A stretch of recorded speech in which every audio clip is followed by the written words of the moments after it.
Welcome back. Botox is becoming more and more popular, so our Brogan Morris went to talk with a plastic surgeon to find out the pros and cons of this procedure. And she explains that it can be used for more than just aesthetic purposes. Hey friends, it's Brogan with What's Good For You. Today I'm here with Dr. Edward Davidson, who specializes in plastic surgery. And today we're going to talk about what you guys might know as Botox, but that's actually just a brand name for Neurotoxins, a family of medications that include Botox that can either relax a muscle or relax a gland. And see, I just learned that today. So he's teaching us all kinds of things today. So first, Botox can be used for, of course, aesthetic things, but what else can it be used for? So any muscle or any gland, you can relax it using Botox and similar agents. So yes, we think of the muscles in the face that can create wrinkles, but then there's also glands in the armpits that create sweating, so people use it for hyperhidrosis to get rid of that, and then a multitude of other different muscles and glands in the bodies that all aspects of medicine are using Botox and other products for. So what kinds of pros and cons go with this? For the aesthetic side of things, I think Botox is really a fantastic part of any maintenance regimen to ensure that we're aging well as part of facial rejuvenation.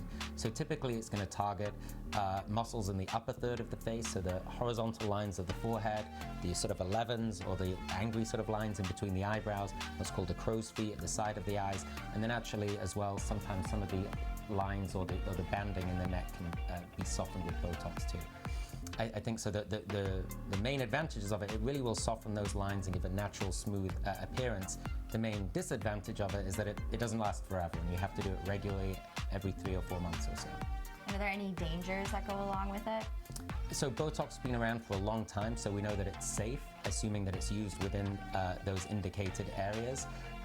There are some medical conditions that would contraindicate you having Botox, so it's important to check with your provider before having that. There's also certain allergies that would prohibit you from having Botox.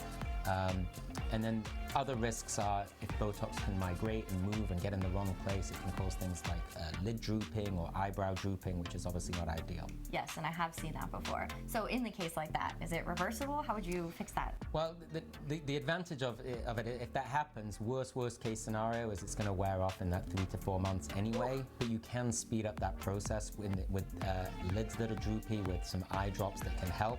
Don't completely get rid of it, but can help. I think obviously prevention is better than cure, so making sure it's done the right way the first time.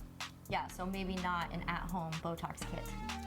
I would not I don't even know if that's a thing, but I would not recommend an at-home Botox kit. No. Good to know. Okay. Is there anything else about Botox that you want to say that I have not already asked you? I think one of the things you hear people talking about a lot is preventative Botox, and that hasn't been completely borne out in the evidence. I think in timing of it, when should you start getting Botox? I think definitely when you start seeing lines at rest, those horizontal lines being there permanently, that's definitely a good time to really start thinking about getting Botox. But preventative Botox, I think is still something that needs to be fully proven as beneficial. Okay, so do I need it yet? You don't need it, but you do have some permanent lines at rest there. Yeah. Oh my God, Yeah. That's it, you're fired. Okay guys, we're gonna We can do it right now. We can do it right now. Okay y'all, that's what's good for you. Tom Brogan, she's so rude. I guess I should throw away that DIY at-home Botox kit that I have.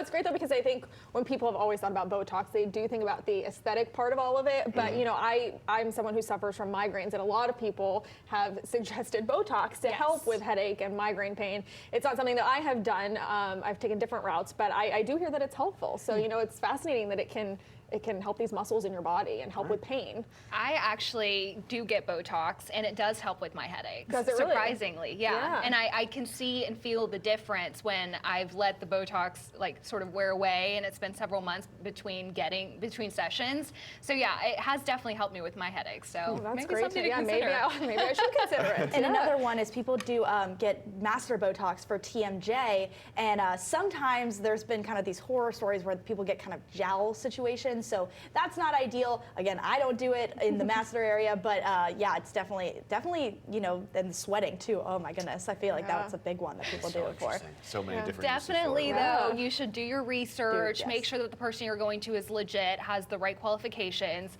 ask all of the questions, and a lot of these people will post before and afters of other clients. go through every look at single them. one of them. Right. Yes, Yeah, like absolutely. do all of the research. Do not leave any question unanswered.